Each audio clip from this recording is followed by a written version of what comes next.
David, you have a bunch of NATO generals on your board and as advisors. Do you expect Naoris to be adopted by militaries and governments? Is this something that's already going to happen or happen? And is there anything that stops them from doing it? Because obviously they have highly secure issues to deal with. I guess a bank does as well. Right. So directly, I don't think so, but the technology absolutely yes. And that always bleeds down into the utility, right? Brian, we're in World War III right now in some sense. It's very, very hard to even think about that, but that's true.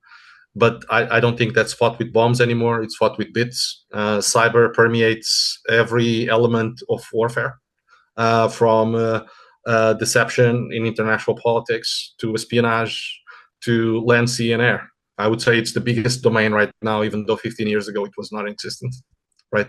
And things are changing massively, and you have AI-driven drones and so on and so forth, and signal warfare, etc., etc.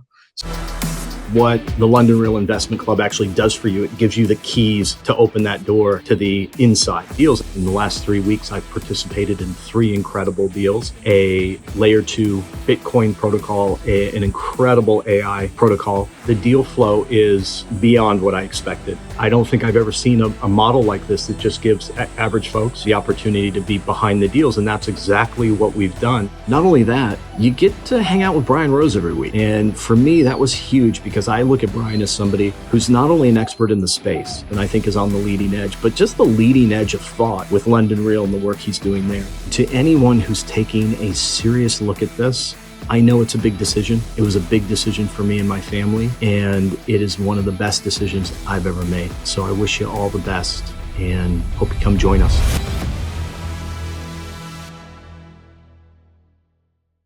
So nations are losing their digital sovereignty daily. They're very aware of that, and they are looking for solutions that are resilient, that give them new defensive options, and that use their own existing trusted infrastructure as a backbone, right? So, I really believe that the next war will be won by whoever controls the algorithms. So if a country cannot secure its digital borders, then it will have no borders at all.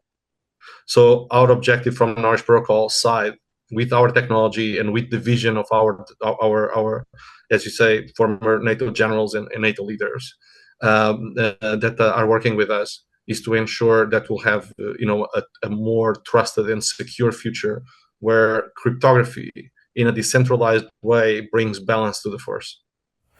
Yeah, in the recent attacks on Iran, we saw a lot of that cybersecurity. We saw them shutting down banks, bank teller machines.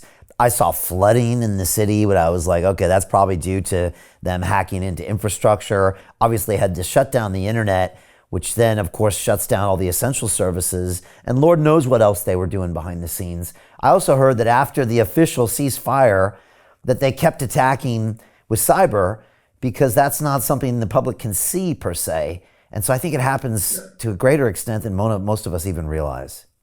You're right. And actually, that is a huge risk. Right now, as you say, cyber attacks, they are not kinetic generally, right? So they might actually lead to real world events and damage at massive scales, like, for example, what happened with Stuxnet back in the day in Iran, or with all the mobile phones of Hamas, etc., right? Yeah. Where you can actually either hurt people or stop, for example, a nuclear power station, a nuclear program from existing through malware, right?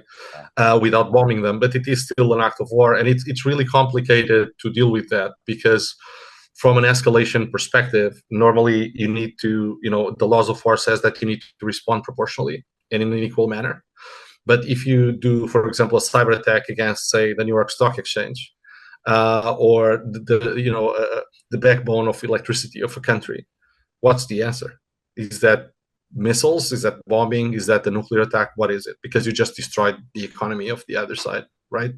The problem here is that I believe because there is, attribution in cyber is very, very poor, and the level of trust on data is really poor as well, because there aren't mechanisms like Naoris Protocol to validate things. It's very hard to say who did what, right? So it's very easy, I would say, for deception to occur that will lead to war conflict, and that might not even be done by the country that you think is the aggressor country, right? And that is extremely problematic. And as you say, it's very easy to do cyber attacks compared to conventional attacks, because, as I mentioned, every single point of failure. There are so many opportunities. You want to have access to a critical system. Well, maybe you can just hack the mobile phone of the secretary of another company that's connected to that network, right? And over time, you will have access to that critical system, and you may destroy it or ransomware it or steal data. So these are all fundamentals that Naoris Protocol is there to change, and to flip, pretty much turn all of those single points of failure into resilience, and nodes. So sovereignty, I would say, it used to be about land, but right now it is about data and data access. Hey, I know investing in crypto is scary. It takes a real leap of faith because there are so many scams, rug pulls, and bad actors out there. It's a dangerous business, which is why 95% of people lose all their money. Well, that's why I created the London Real Investment Club, so you can access the hottest deals on the planet and use the crypto bull market to create the generational wealth that you deserve. Join my team of over 100 people from around the world that are making millions of dollars behind the scenes investing in blockchain, AI, Web3 games, DeFi, Bitcoin, and more. Don't miss out. Click the link below to book a call with one of my team now. But hurry, this bull market will end soon. I know investing in crypto can be scary. That's why you gotta join the investment club. Pull the trigger. Let's do this.